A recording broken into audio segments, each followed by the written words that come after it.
Hi, ഇന്നെല്ലാവർക്കും എൻ്റെ പുതിയ വീഡിയോയിലേക്ക് സ്വാഗതം. ഇന്നത്തെ റെസിപ്പി എന്താണെന്നല്ല എല്ലാവർക്കും അറിയേണ്ടത്.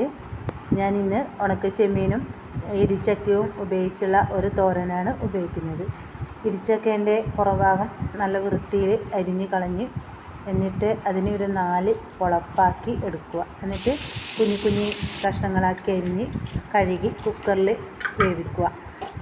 ലേശം ഉപ്പും മഞ്ഞൾപ്പൊടിയും ചേർത്ത് കുക്കറിൽ എടുത്ത് ഗ്യാസിൽ വെക്കുക.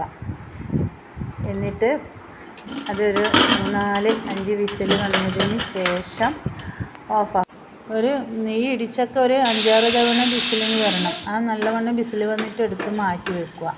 ഒരു ലേശം ഉണക്ക ചെമ്മീൻ എടുത്ത് ഒരു പേപ്പറിലെല്ലാം എടുത്ത് വിരിച്ച് വെച്ചും ഒരു ലേശം വറുത്ത് പേപ്പറിലിട്ട് നല്ലവണ്ണം കുത്തി പൊടിച്ചെടുത്ത് തവിയിലോട്ട് പാറ്റി കഴിഞ്ഞതിന് ശേഷം മിക്സീൻ്റെ ജാറിലിടുക.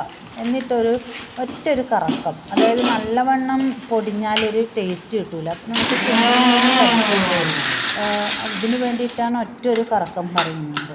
അത് പൊടിച്ച് മാറ്റി വെച്ചതിന് ശേഷം കുക്കറിലുള്ള ഇടിച്ചക്ക എടുത്ത് നല്ലവണ്ണം കയ്യിലുകൊണ്ട് കുത്തി കുത്തി ഇളക്കിയെടുക്കുക. എന്നിട്ട് ഒരു ഉള്ളി, ഇച്ചിരി കറിവേപ്പില, വെളുത്തുള്ളി എന്നിവ മുറിച്ച് വെച്ച് ഒരു പാത്രം എടുത്ത് ഗ്യാസിൽ വെച്ച് ലേശം വെളിച്ചെണ്ണ കടുകും പൊട്ടിക്കഴിഞ്ഞ് കഴിഞ്ഞാൽ ആ ഉള്ളിയും കറിവേപ്പിലയും വെളുത്തുള്ളിയും കൂടി നല്ലവണ്ണം മുരിച്ചെടുക്കണം.